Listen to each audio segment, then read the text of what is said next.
골로새서 3장 15절로 17절입니다. 골로새서 3장 15절로 17절까지 이렇게 말씀을 합독합니다. 그리스도의 평강이 너희 마음을 주장하게 하라. 평강을 위하여 너희가 한 몸으로 부르심을 받았나니 또한 너희는 감사하는 자가 되라. 그리스도의 말씀이 너희 속에 풍성히 거하여 모든 지혜로 피차 가르치며 권면하고 시와 찬미와 신령한 노래를 부르며 마음의 감사함으로 하나님을 찬양하고 또 무엇을 하든지 말이나 일이나 다 주 예수의 이름으로 하고 그를 힘입어 하나님 아버지께 감사하라. 아멘. 말씀을 중심으로 해서 너희는 감사하는 자가 되라. 이런 제목으로 말씀을 선포하도록 하겠습니다. 오늘 우리가 보았던 본문의 말씀은 골로새라는 그런 교회에 하나님께서 주신 말씀입니다. 이 골로새 교회가 고린도 교회가 그랬던 것처럼 참 많은 문제가 있었던 것처럼 골로새 교회도 만만치 않게 많은 문제가 있었던 것 같습니다. 그래서 평강이 깨졌던 것 같아요. 그러니까 너에게 그 평강이 너희 마음을 주장하게 하라, 이런 말씀을 하신 거죠. 평강이, 교회의 평안이 깨진 겁니다. 그래서 2장 16절 보게 되면 그러므로 먹고 마시는 것과 절기나 월삭이나 안식을 인하여 누구든지 너희를 편론하지 못하게 하라, 이런 말씀이 나옵니다. 왜 평강이 깨졌는가? 교회 안에 안식일, 먹는 것, 마시는 것, 절기 이런 것을 가지고 논쟁이 생기고 분쟁이 생기고, 믿음으로 구원받는 것이지 무슨 주일을 자치겠다고 구원받냐? 그렇던 쓸데없는, 믿음으로 구원받는 것은 확실한데 율법주의자들이 자꾸 그것을 가지고 이해를 제기하니까 그건 논쟁이 생기고 편론하다, 분쟁하고 다툰다는 것이거든요. 그런 논쟁이 벌어져요. 어떤 교회는 그런 경우가 있습니다. 쓸데없이 정치 이야기를 해요, 교회에서. 교회에서 정치 이야기할 필요가 뭐 있습니까? 다 자기의 성향에 따라서 지지하는 것인데, 그래놓고 성도들끼리 싸웁니다. 그리고 목사님한테 물어본대요. 목사님은 어디 찍으시냐고. 알면 뭐하게 해요? 쓸데없는 문제입니다. 전혀. 평강이 깨지죠. 골로새 교회가 그랬다는 거죠. 3장 5절 보게 되면 땅에 있는 지체를 죽이라. 곧 음란과 부정과 사욕과 악한 정욕과 탐심이니. 땅에 너 육신의 즐거움들. 그냥 골로새 교회 많은 성도들이 다 그러지 했겠습니까? 자기의 육체의 기쁨을 위해서, 자기의 기쁨을 위해 살아가는 거죠. 하나님을 기쁘시게 하기 위해서 사는 것보다는 그런 모습이 너무 강한 겁니다. 그리고 음란, 부정, 사욕, 악한 정욕, 그런 죄악들이 만연하고 심지어 표현하면 당연하게 여겨진 것 같습니다. 또 3장 14절에도 누가 너에게 혐의가 있거든 서로 용납하며 피차 용서하라. 혐의가 있거든. 그러니까 이 말은 서로 비난할 일이 있다는 거예요. 저 사람 흠이 있다는 거야. 서로 비판한다는 거죠. 용납해라. 마르다의 성향이 있고 마리아의 성향이 있습니다. 용납해라. 다 주 앞에서 하나님께 봉사하는 자들이다. 하나님 사랑하는 백성들이다. 용납하라는 거죠. 그런데 서로 누구는 이러니 저러니 같은 일을 해도 방법이 다 틀릴 수가 있습니다. 어떤 사람은 느리고 어떤 사람은 빠르고 성격 겹해서 지금 안 하면 직성이 안 풀린 사람이 있고, 어떤 사람은 누구 돼요? 다 주게 하지. 아직 당장 해야 되는 건 아닌데. 그럴 수도 있죠. 용납해야 되는데 나하고 안 맞는다고. 그래서 자꾸 교회가 평강이 깨지는 거예요. 성도들 간에 사이가 안 좋으니까. 그 외에도 3장 18절 21절 보게 되면 가정불화, 부부 간에도 다툰다고 그러고 부모 자식 간에도 다툰다고 그러고 불화가 있다고 그러고, 그럴 수밖에 없죠. 평강이 깨졌는데. 또 3장 22절에서 4장 1절까지 보게 되면 상전하고, 당시에 상전과 하인이 있었습니다. 불화가 생겨요. 세상에 직장 상사와 나와 불화가 생긴 거예요. 날마다. 한마디로 이 골로새 교회는 은혜와 감사가 깨져버린 교회입니다. 은혜가 깨져버린 교회죠. 감사가 깨져버린 교회입니다. 각종 분쟁과 이런 모습도 있어가지고 거기에 주신 말씀이 오늘 말씀입니다. 이런 은혜와 감사를 회복시키기 위해서 오늘 주신 말씀이라는 거죠. 그게 15절에 주께서 이렇게 말씀합니다. 그리스도의 평강이 너희 마음을 주장하게 하라. 평강을 위하여 너희가 한 몸으로 부르심을 받았나니 또한 너희는 감사하는 자가 되라. 우리에게 감사하는 자가 되라고 말씀을 하시는데 그 감사하는 자가 되기 위해서 뭘 하라고 하시느냐? 너희 마음의 평강이, 그리스도의 평강이 너희를 주장하게 해라. 우리가 하나님께 감사하며 살아야 됩니다. 이것을 모르는 성도는 아무도 없습니다. 그 감사가 되기 위해서는 우리의 마음속에 그리스도의 평강이 임해야 될 줄로 믿습니다. 평강이 깨지는데 감사가 나옵니까? 날마다 교회에서 분쟁이 생기고 서로 시기 질투가 있고 가정에 다툼이 있고 직장에 다툼이, 내 마음에 흔히들 어른들이 하는 말이 속 시끄럽다고 그럽니다. 집에 오면 집에서 싸우고 교회 가면 교회에서 싸우고 직장 가면 직장에서 싸우고 평강이 깨져버린 거예요. 거기에서 감사가 나오겠습니까? 나올 수가 없습니다. 그래서 주님께서는 그런 평강이 깨져버린 교회에 뭐라고 말씀하시느냐? 그리스도의 평강이 너희들의 마음을 주장하게, 너희들의 마음을 지배하게 해라. 내 마음에 세상으로 말미암지 않는 예수 그리스도로 말미암는 평강이 가득 찼을 때 세상 풍파가 어떠하든지 세상 풍조가 어떻게 흘러가든지 우리가 하나님 앞에 감사할 수가 있게 될 줄로 믿습니다. 비로소 그때 감사하게 되는 겁니다. 그러니 오늘 우리가 추수감사주일입니다. 정말 하나님께 감사를 통해서 하나님을 예배하고 하나님께 영광을 돌리기 위해서라면 먼저 우리 안에 그리스도의 평강을 지킬 수 있도록 기도하시고 그리스도의 평강이 우리 성도님들 가운데 충만하기를 주의 이름으로 축원을 드립니다. 그러면 오늘 말씀을 통해서 그리스도의 평강이라는 게 대체 뭐냐? 뭘 의미하는 것이냐? 요한복음 20장 26절을 보면 예수님께서 부활하시고 그때 예수 믿는 기독교인들 정부에서 제사장들, 사두개인들이 아주 핍박을 하니까 몰래 숨어서 모였죠. 그게 마가다락방이었습니다. 그때 주님이 부활하셨음에도 불구하고 그런 군사들을 두려워해서 온 문을 다 꼭꼭 닫아들고 제자들이 마가다락방에 모였습니다. 그때 갑자기 주님께서 제자들 한가운데 나타나신 거예요. 어떤 마술과 같이, 무슨 영화와 같이 갑자기 나타나신 거예요. 보라 주님께서. 그리고 이렇게 말씀합니다. 여대리를 지나서 제자들이 다시 집안에 있을 때 도마도 함께 있고 문들이 닫혔는데 예수께서 오사 가운데 서서 가라사대 너희에게 평강이 있을지어다. 아멘. 이 평강이 에이레네고 주님께서 아까 15절에 그리스도의 평강이 너희 마음을 주장하게라. 이 평강이 또한 에이레네입니다. 똑같은 단어예요. 너희에게 평강이 있을지어다. 구약 성경에는 이 평강을 히브리어로 뭘로 표현하느냐? 샬롬이라고 합니다. 많이들 들으셨을 겁니다.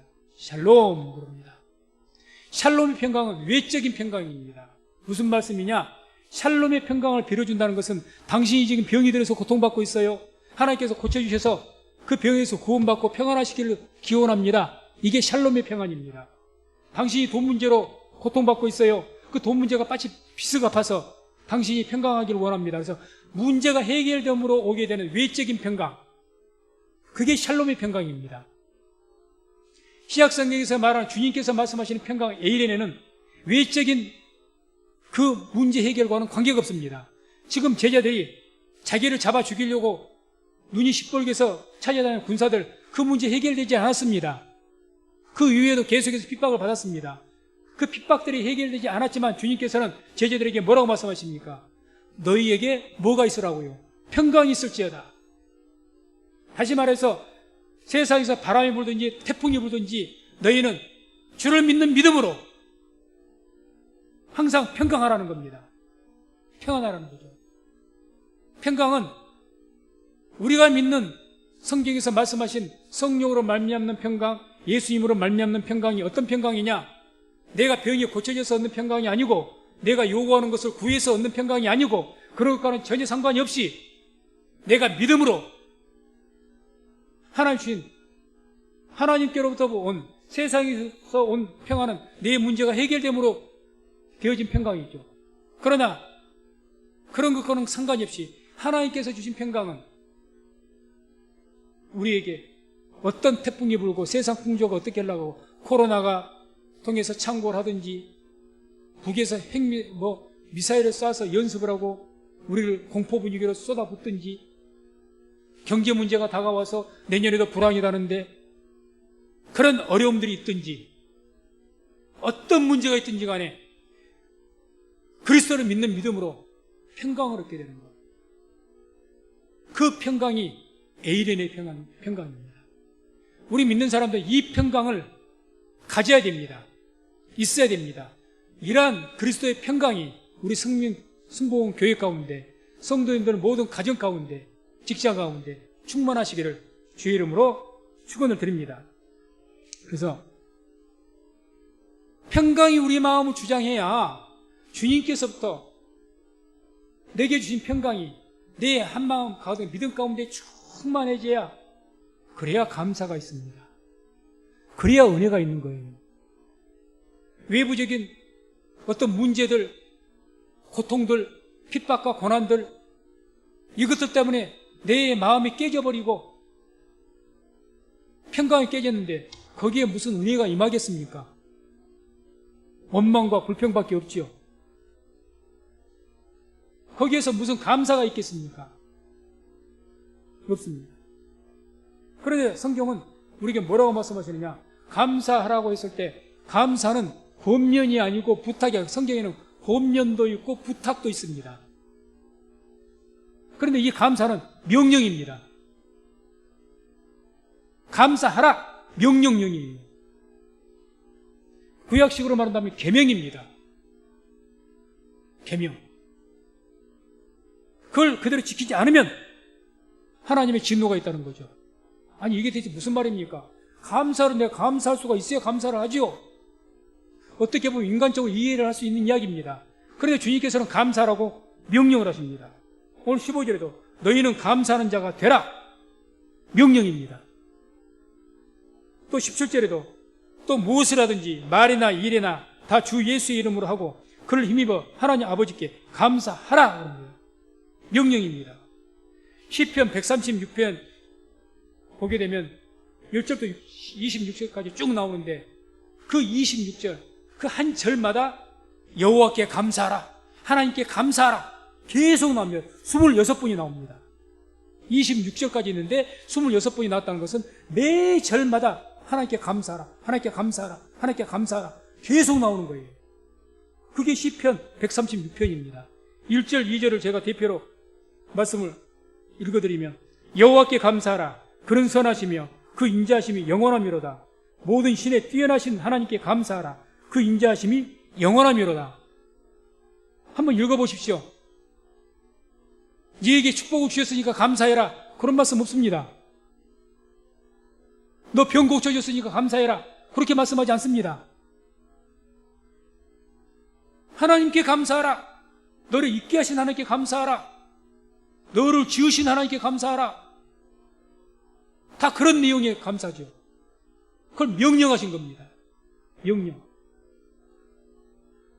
감사는 우리 마음이 내키는 대로 하는 것이 했다가 안 했다 하는 것이 아닙니다. 주의 명령입니다. 데살로니가 전서 5장 16절 우리가 너무나도 잘 알고 있는 말씀 범사에 감사하라. 좋은 일이 있든지 나쁜 일이 있든지 이게 범사죠. 어떤 일이든지 다 감사해라. 명령입니다. 명령. 부탁이 아닙니다. 자, 이왕이면 감사하는 삶을 살아. 그래야 너희들 복을 받아. 이런 부탁이 아닙니다. 명령입니다. 왜 이렇게 주님께서는 감사하라는 것을 명령으로 말씀하실까? 감사할 수 있어야 감사를 하게 될 것인데 감사라고 막 힘들어 죽겠는데 감사라고 그럴까? 응답도 안 하시면서 감사라고 그러실까? 핍박 가운데도 감사라고 그러실까? 이유가 있겠죠. 감사는 우리의 마음의 문을 열게 하고 영혼이 잘되게 합니다. 우리가 믿음으로 감사하면 내 삶 속에 내 마음에 고통이 있을지라도 우리가 입을 열어서 믿음으로 감사하는 거죠. 감사하면요, 그 감사를 통해서 우리의 마음이 닫혔던 문이 열리기 시작합니다. 억지로라도 믿음으로 감사를 하게 되면 내 마음속에 속이 시끄러웠고 마음에 원망, 불평이 가득했었고 그런 답답한 마음들이 있는데 억지로라도 감사하라고 명령해서 하니까 명령했으니까 순종하는 마음으로 감사해야죠. 감사해요. 하나님 감사합니다. 처음에 입으로만 감사해도 내 마음에 와닿지도 않는 그냥 감사합니다, 감사합니다. 자꾸 그렇게 하다 보면 그게 어느 순간 그렇게 기도하고 고백하면서 감사를 계속 하나님께 나가고 그렇게 찬양을 하고 그렇게 예배를 드리다 보면 내 속이 아직까지 힘들어도 어느 순간 내 마음이 풀리기 시작하고 마음의 문이 열려지기는 하나님의 역사가 있게 될 줄로 믿습니다. 그러니까 감사라는 거예요. 그게 믿음의 감사입니다. 준 것에 대해서 감사하지 않는 것은 악한 자죠. 줬는데도 감사하지 않아? 그러나 범사에 감사하는 것은 하나님께서 기뻐 받으시는 겁니다. 그래서 믿음으로 감사하거든요. 줄 것에 대해서 믿고 지금 내게 문제가 있지만 내 병이 있지만 내가 믿음으로 기도하고 이와 같이 헌신하고 이 어려움을 극복하고 나가면 반드시 내 기도를 응답하실 것이고 이 문제를 장차 해결해 주실 것이다. 이걸 믿고 감사하는 것 아닙니까? 그걸 먼저 고백을 하니까 믿음으로 내 마음에 하나님 은혜가 있어갖고 이게 마음이 풀리기 시작합니다. 그렇게 이 집사가 믿고 저 집사가 믿고 목사가 믿고 주위의 상황경이 그냥 이런 마음으로 마음이 괴롭고 힘들고 막 속이 시끄러운데 억지라도 감사를 하면서 살다 보면 마음이 열린다. 그 마음의 문이 열리게 되면 결과적으로 뭐가 되냐? 영혼이 잘 되게 됩니다. 마음의 문이 열려요. 내 입이 열리고 마음이 열리고 하나님 앞에 막 그래서 기쁨으로 찬양을 하고 마음이 활짝 열려야 어떻게 됩니까? 영혼이 잘 되어지는 줄로 믿습니다. 잘 되죠. 솔로몬이 1000번제를 드렸습니다. 잘하는 거죠. 하나님께서 갑자기 나타나셔가지고 솔로몬을 부르습니다. 솔로몬아, 너는 내게 구하라. 내가 무엇을 너에게 줄고? 즉시로 답합니다. 주님, 주께서 내게 맡기신 백성들을 잘 다스릴 수 있는 지혜를 내게 주시옵소서. 제가 왜 이 말씀을 드리느냐? 솔로몬은 하나님 앞에 인색하지 않는 사람이었습니다. 하나님 앞에 제사를 드리는데 왕이라도 1000의 번제, 1000마리의 소를 그걸 먹고 고기를 나눠주고 먹는 게 아닙니다. 완전히 태워서 없애는 겁니다. 머리가 영리한 사람들, 대신들 중에 어릴 겁니다. 신하들 중에서 왕이시여, 우리나라도 국정도 지금 어려운데 아니 이렇게 1000마리 성을 다 굳이 태울 필요 뭐 있습니까? 적당히 하십시다. 한 10마리 정도 태우시죠. 얼마든지 그런 반대가 있었을 겁니다. 이때가 솔로몬이 이제 어렵게 반란을 진압하고 겨우 왕이 된 상황이니까 아직 세력이 없어요. 반대 세력이 얼마나 있겠죠. 이렇게 국가 재정을 이렇게 탕비하면 됩니까? 그러나 솔로몬은 그러면 하나님 인색하지 않는 마음 주께 드린 겁니다. 그 열린 마음이 있었기 때문에 열린 마음이, 영혼이 열린 마음이 있는 사람들은 뭐가 분명한 줄 아십니까? 하나님께 바라고 소망한 것이 분명해집니다. 그걸 주님께 주셔요. 어제 다니엘 기도회가 끝나고 갑자기 우리 진호하고 지훈이가 저한테 목사님 기도 제목 정해서 제가 시작하기 전에 이야기했거든요. 20일 전에, 19일 전에 했더니 그때는 어려워하더니 기도 제목을 딱딱 써서 저한테 주셨어요. 제가 보니까 그냥 쓴 것은 아닙니다. 정확하게. 근데 굉장히 칭찬을 했습니다. 어른들도 여러분들에게 지금 제가 여러분 지금 하나님께 기도 제목 한번 써서 내보십시오. 그게 쉽게 써질 것 같습니까? 마음의 영혼이 잘 되어 있지 않은 사람은 심사가 복잡해서 뭘 기도를 해야 할지를 모릅니다. 이것을 기도해야 될까? 저것을 기도해야 될까? 하나님께 내가 너에게 뭐를 줄고 즉시 말을 못합니다. 가만 내가 뭘 해야 되지? 당장에 발등에 불 떨어진 것이 있다면 그것이야 이야기하겠지만 평상시에는 뭘 구해야 될지 할부터 있는데 뭐 솔로몬이 뭐 병이 들었습니까? 아팠습니까? 마음이 열려있는 자가 영혼이 잘 되어 있기 때문에 기도의 제목도 비전도 뚜렷해버립니다. 구하는 것이 정확해요. 그러니 응답을 받죠.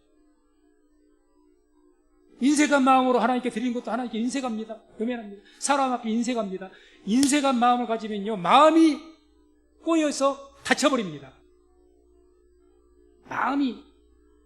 마음이 다치기 시작하면 하나님 앞에 마음이 인색하게 돼 있으면 손이 오그라들어 있으면요, 마음이 안 펴지고, 마음이 안 펴지면 영혼이 열리지 않고 잘 되지 못하고, 영혼이 잘 되지 못하면 기도의 제목도 뚜렷하지 못합니다. 하나님 그런 은혜를 안 주시거든요. 복잡해. 그러나 영혼이 잘 된 사람에게는 하나님께 분명한 은혜를 주십니다. 비전을 확 주셔요. 그거 한 가지만 확 가득 찹니다. 그렇게 될 수 있는 은혜가 우리 모두에게 있기를 주의 이름으로 축원을 드립니다. 그래서 감사를 한다는 것은요, 내가 지금 감사할 조건이 있어서 하는 게 아닙니다. 주의 명령입니다. 이걸 잊지 마시기 바랍니다. 그래서 인색한 마음 품지 마십시오. 수시로 감사하십시오. 하나님 감사합니다. 하나님 감사합니다. 계속 해보십시오. 그러면 그동안 내 마음속에 답답함과 어떤 괴로운 마음들, 속 시끄러웠던 것들 평안히 하게 되고, 내 마음이 하나님께 활짝 열리게 되죠. 그래야 하나님께 헌신하고 봉사하는 것도, 하나님께 드리는 것도 마음이 활짝 열려서 기쁜 마음으로 드리게 되고, 하나님을 찬양하게 되고, 그래야 마음이 열리고 귀가 열리니 말씀이 왜 그들에게 선포가 안 되겠습니까? 말씀이 생명의 능력으로 선포가 되고, 그러니 말씀 통해서 내가 무엇을 위해 살아야 되고, 무엇을 위해서 내가 기도해야 될 것인지, 하나님께 나에게 어떤 기도를 요구하시는지 분명하게 보이기 시작하죠. 그래서 그렇지를 못하면 기도 뭐 하면 제목 적으려고 하면 저도 그런 경험을 많이 했습니다. 뚜렷하지 않습니다. 두리뭉실합니다. 뭘 어떻게 기도할지 모르니까 애매합니다. 그래서 감사라는 것은 그냥 우리에게 권면하신 것이 아닙니다. 너희가 또 복받기 위해서 단순한 그런 말씀이 아닙니다. 분명한 명령입니다. 그 명령에 순종할 수 있기를 주의 이름으로 축원을 드립니다. 그러면 이렇게 범사에 감사하면서 살기 위해서는 어떻게 될 것인가? 그 첫 번째로는 하나님의 은혜를 잊지 말아야 됩니다. 당연한 이야기죠. 감사는 은혜를 잊어서는 안 됩니다. 은혜를 잊어버리니까 감사하지 않죠. 누가복음 17장 17절 18절 말씀 보면 이런 말씀이 나옵니다. 함께 합독합니다. 예수께서 대답하여 가라사대 10사람이 다 깨끗함을 받지 아니하였느냐? 그 9은 어디 있느냐? 이 이방인 외에는 하나님께 영광을 돌리러 돌아온 자가 없느냐? 주님께서 10명의 문둥병자, 나병 환자 들었던 사람들이 하나님 주님께 구했습니다. 우리를 불쌍히 고쳐주십시오 하니까 주님께서 다 오라 해서 그들에게 뭐라고 말씀하셨습니까? 하나님 고치실 테니까 내려가서 성전에 가서 제사장들에게 너희들의 몸을 보이라 말씀합니다. 다 내려갔습니다. 가는 도중에 10명이 다 고침받았습니다. 그런데 그 고침받고서도 9명은 주님께로 돌아와서 감사로 하나님께 영광 돌리지 않고 딱 1명만 돌아온 겁니다. 그래 주께서 말씀하신 거예요. 10사람이 다 깨끗함 받지 않았느냐? 그때 돌아와서 하나님께 영광 돌린 사람은 너 하나밖에 없느냐? 자, 우리가 상식적으로 한번 생각해 보죠. 적은 병이 아닙니다. 감기, 몸살 정도 나은 게 아닙니다. 평생에 낫지 못할 불치병, 지금도 불치병과 가까운 그런 나병이 나왔습니다. 그런데 9명이 안 돌아왔어요. 이게 무슨 조화일까요? 어떻게 이런 일이 안 돌아올 수 있지? 9명 대체 너무 악한 사람들 아니야? 그게 아닙니다. 믿음이 식어져 버립니다. 무슨 말이냐? 주님께서 가서 제사장들에게 너희 몸을 보이라 했거든요. 그러면 이제 가다가 제사장으로 그 길이 그게 뭐니까 가는 도중에 고침받은 겁니다. 고침받은 거예요. 고침받은 가서 주님께서 하신 명령 뭡니까? 예루살렘 성전으로 가서 하나님께 감사의 제사를 드리고 너희들의 몸을 보이라는 이야기입니다. 나올 테니까. 나왔는데 가면 뭘 해야 됩니까? 하나님께 제사를 드려야 되고 예물을 드려야 되고 제사장에게 내 몸을 보여야 됩니다. 가는 길이 멉니다. 여러 가지 이유가 핑계가 있겠죠. 나올 때는 감사했는데 막상 그런 모든 것을 주님 말씀대로 하려고 하다 보니까 그 시간이 흘러가고 환경과 분위기가 식어지기 시작하니까 감사할 마음이 차츰차츰 사라진 겁니다. 또 예수님이 딱 어디 한 곳에 정하신 곳에 계신 분입니까? 이곳으로 갔다 저곳으로 갔다 출장 옮기고 다니시니 이분을 찾는 것도 결코 쉬운 일은 아닙니다. 아마 그 중에 한두 명들은 그래도 가서 그래도 주님께 감사를 해야지 또 쫓아다니는지도 모릅니다. 그러다 결국 좀 몇 번 쫓아다니다가 못 찾겠으니까 어쩔 수 없지 다음에 하지 이렇게 미뤘는지도 모르겠습니다. 그러다 한 명만큼은 주의 말씀대로 가서 하나님께 제사를 드리고 감사하나님께 영광을 돌리고 그리고 주님께로까지 와서 무릇무릇 찾아왔겠지요. 여기에서 시간과 얼마나 며칠이 걸려 이런 말씀은 전혀 없습니다. 1년인지 몇 개월인지 주님 찾아와서 감사드립니다. 우리가 생각해 봅시다. 우리는 하나님 나를 구원해 주셔서 감사합니다. 처음 하나님 만났을 때는 이 은혜가 감사가 너무 막 예배 가운데 말씀드려서 은혜가 감사합니다. 그렇게 입으로 우리가 찬양도 우리에게 있는 것이 지금 우리에게 있는 것이 당연한 것이 아니라고 그런 말씀을 들을 때는 맞아 내가 이 내 발로 걸어와서 하나님을 예배할 수가 있고 내가 지금도 건강하고 내 삶에 별 큰 문제가 없다는 것 이게 어떤 큰 은혜냐 감사합니다. 말씀 들을 때는 감사합니다. 맞습니다. 감사합니다. 몇 시간만 지나보세요. 하루만 지나보세요. 시간과 분위기와 환경이 달라지면 그 감사는 온데간데 없어져 버립니다. 그게 우리입니다. 한번 은혜를 입으면 잊지 않고 감사하면 얼마나 좋습니까? 우리 죄인들은 그렇게 못합니다. 그때 상황 속에서만 감사합니다. 시간이 지나고 환경이 바뀌어지고 분위기가 바뀌어지면요 마음이 달라져 버립니다. 감사 잊어버립니다. 주의 백성들이 그랬던 거예요. 시편 50편 22절 그래서 하나님께서 이스라엘 백성들에게 이렇게 말씀합니다. 하나님을 잊어버린 너희여 이제 이를 생각하라. 그렇지 않으면 내가 너희를 찢으리니 건질 자 없으리라. 하나님께서 얼마나 이스라엘 백성들 괘씸했으면 이렇게 말씀하셨겠습니까? 하나님을 잊어버린 너희여 그렇게 기적을 일으키고 너희를 살려줄 때는 하나님 감사합니다. 목숨이라도 바칠 것까지 이야기하더니 시간이 흘러버리고 그러다 보니까 하나님조차 잊어버리고 감사는커녕 하나님을 잊어버린 거예요. 예배도 드리지 않는 거예요. 감사가 어디가 있어요? 주님께 한 헌신과 봉사가 어디가 있어요? 겨우 해봐야 어거지로 하나님께 얼마나 결심하셨으면 이렇게 말씀하겠습니까? 하나님 잊어버린 너희 이제 이를 생각하라. 그렇지 않으면 내가 너를 찢으리니 건질 자가 없을 것이다. 감사는 명령입니다. 우리가 강팍한 마음을 버려야 됩니다. 강팍한 마음.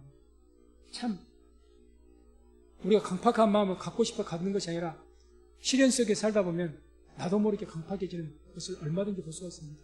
저도 그런 경험을 했고 저도 그럴 때마다 하나님 제가 강팍해지지 않게 됩니다. 계속 기도합니다. 강팍해지지 말아야 됩니다. 그래서 항상 내 마음이 부드러워져야 그대로 온유한 마음이 되어지고 항상 열린 마음이 되어지세요. 하나님 앞에 인색하지 않는 마음, 그냥 인색해가지고 나 손해 안 들고 나 힘든 것 안 하려고, 거기에 은혜가 임할 수가 있겠습니까?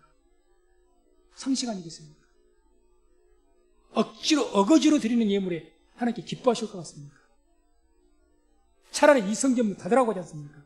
만약에 그렇게 하나님께 드리기 싫으면 문 닫아라. 뭐라고 예배하냐? 뭐라고 제사 드리냐? 그래, 중요하게 생각해요. 감사는 부탁이 아닙니다. 복 더 받으라고 그런 부탁이 아닙니다. 명령입니다. 감사하는 마음을 갖지 못하면 은혜가 깨져버립니다. 그걸 기억하시기 바랍니다. 감사는 순간적인 감동이나 감정으로 하는 것이 아닙니다. 그렇기 때문에 오늘 내가 감동이 돼, 말씀에 은혜를 입었어, 감사하네. 즉흥적인 감사입니다. 얼마 오래 못 갑니다. 순간적인 감동, 분위기에 의해서 감사하는 것, 순간적인 것입니다. 감사는 그렇게 하는 것이 내 감정이나 일시적인 감동으로 하는 것이 아닙니다. 감동 없으면 감사 안 할 겁니까? 감사는 믿음으로, 믿음의 결단과 의지를 가지고 해야 되는 겁니다. 결단과 의지를 가지고. 그래야 내가 범사에 감사할 수가 있는 거예요. 믿음과 의지와 결단이 없는데 범사에 좋은 일이 있을 때 누구는 감사하네요? 다 하죠. 이번 간증에 좀 웃기는 그 정서희 집사가 킹크랩인가 뭔가 그걸 당첨됐다 그러잖아요. 그러니까 자기도 모르게 10번이나 하나님께 감사를 하더라고. 참 자기가 짜잔하더라고. 그게 우리 아니겠습니까? 주신 것에 감사하는 사람이 누가 있어요? 악한 사람이지. 감사는 그 순간 분위기에 의해서 하는 것이 아니에요. 주의 명령이고, 명령이기 때문에 그 명령을 순종하기 위해서는 믿음의 결단과 의지를 가지고 어떤 일이 있든지 간에 감사하는 것, 그게 감사입니다. 그렇게 하시기를 주의 이름으로 축원을 드립니다. 그래서 이 감사절 정한 날만 하는 것은 아니라는 이야기죠. 항상 범사에 감사하시기 바랍니다. 그게 우리가 하나님 은혜를 입는 길입니다. 그래서 시편 50편 23절 우리가 잘 아는 말씀입니다. 함께 합독합니다. 감사로 제사를 드리는 자가 나를 영화롭게 하나니 그 행위를 옳게 하는 자에게 내가 하나님의 구원을 보이리라. 아멘. 감사의 제사, 입으로만 감사하는 것이 아니라 어떻게 하라는 거? 감사의 제사를 드리랍니다. 구약시대의 제사는 오늘날 우리 예배와 같이 단순한 문제가 아닙니다. 저 변방에 예루살렘 말고 저 시골에 사는 사람들은 제사 드리려면 예루살렘까지 가야 돼요. 얼마나 번거롭고 힘들고 비용이 많이 들고 어려운 일인지 모릅니다. 그 믿음의 결단과 의지가 없으면 안 되는 거예요. 핑계가 주님 감사, 이번에 추수가 감사한데 너무 길이 머네요. 그러니 내년에 한꺼번에 하겠습니다. 그 내년이 또 후년이 되고 그렇게 되지 않겠습니까? 감사라는 것은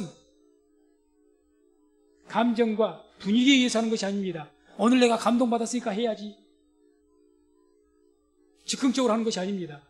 믿음의 결단과 의지를 가지고 순종하는 마음으로 감사하는 겁니다. 그렇게 감사의 예배를 드리시고 감사하는 마음으로 봉사하시고 감사를 가지고 주 앞에 드리시기를 주의 이름으로 축원을 드립니다.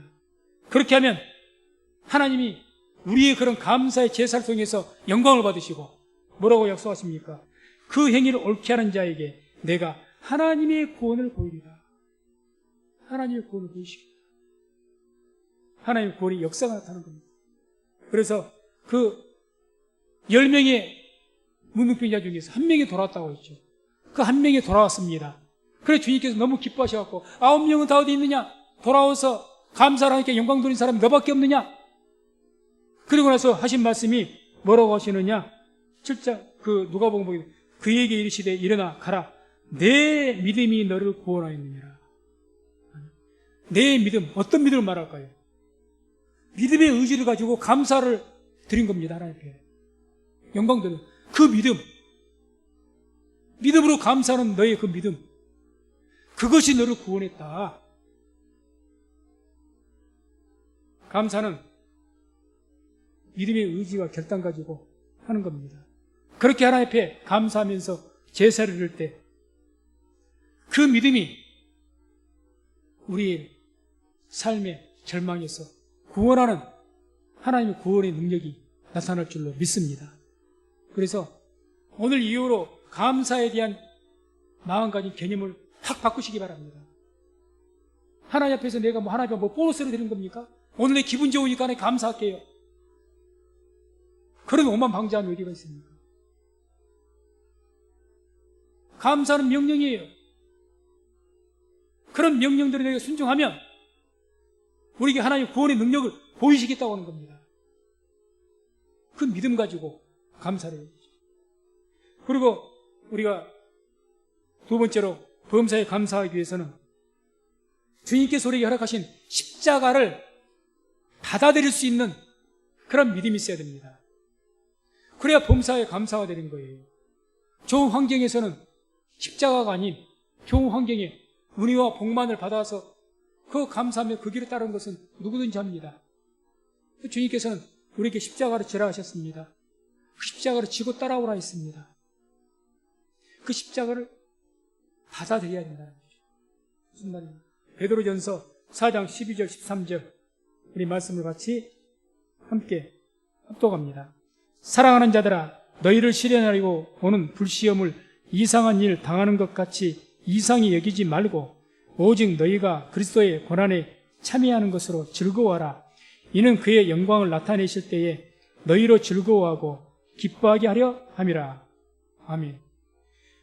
너희를 시련하려고 오는 불시험을 이상한 일을 당하는 것 같이 이상히 여기지 말라. 지난 시간에도 말씀드렸습니다. 믿음의 시련은 하나님께서 우리에게 온전한 구원을 이루시기 위해서 통과할 수밖에 없는 과정입니다. 그러니까 그게 우리에게 시련이 우리에게 주신 십자가라는 거죠. 십자가. 우리에게 그런 십자가 시련을 주는 것이 가족일 수도 있고 내 몸에 질병일 수도 있고 육체에 가실 수도 있고 나의 어떤 잘못된 성격, 기질. 누구는 머리가 안 영리하고 싶겠습니까? 누구는 좋은 성품, 좋은 기질 안 갖고 싶겠습니까? 기질이 그런 경우도 있거든요. 나도 싫은 나의 기질. 내게 주어진 어떤 환경. 누가 잘난 부모 밑에 태어나고 싶고 유복한 자녀로 어제 참 그 자매 바이올리니스트 정말 복을 많이 받은 자녀들. 부모님 잘 만났죠? 만나는 사람들마다 잘 만났죠? 정말 복된 자녀다. 너무 부러웠습니다. 그걸 우리가 정합니까? 누구는 그런 부모 안 만나고 싶고 그런 환경을 만나고 싶지 않은 사람이 누가 있습니까? 건강한 몸으로 태어나지 않고 싶은 사람이 누가 있어요?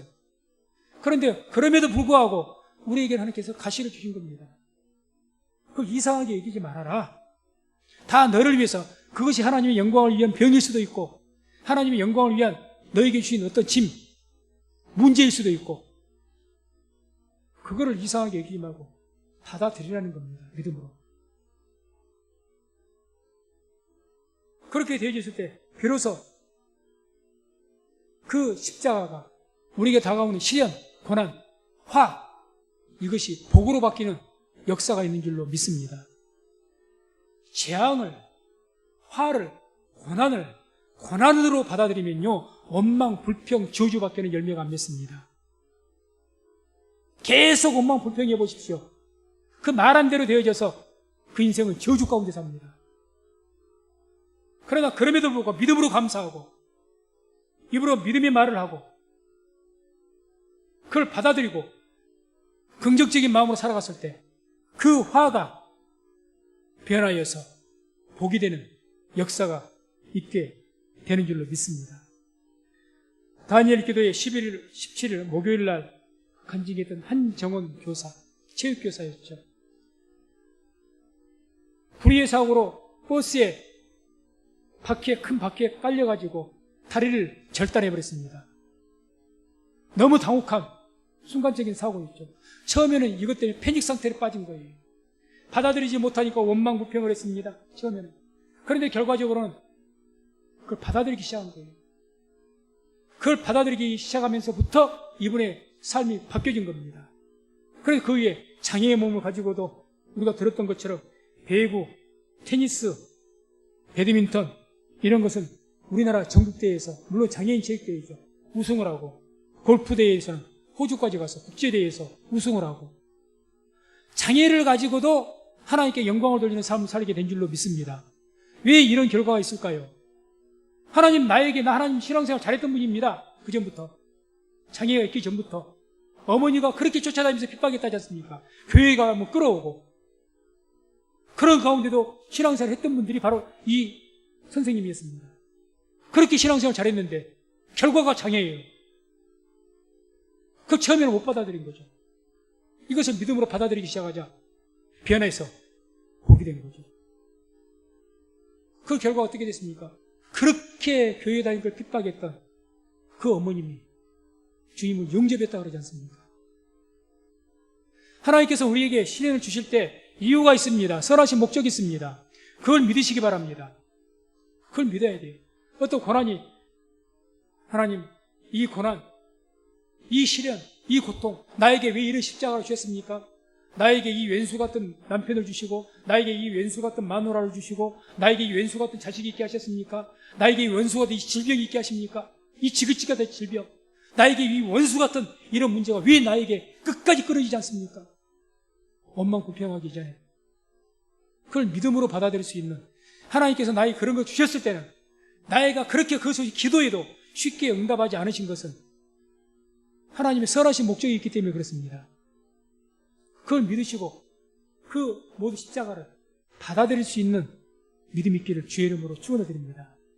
그럴 때 범사에 감사가 되는 겁니다. 받아들이지 못하면 어떻게 범사에 감사하겠습니까? 감사하지 못합니다. 그래서 말씀을 맺습니다.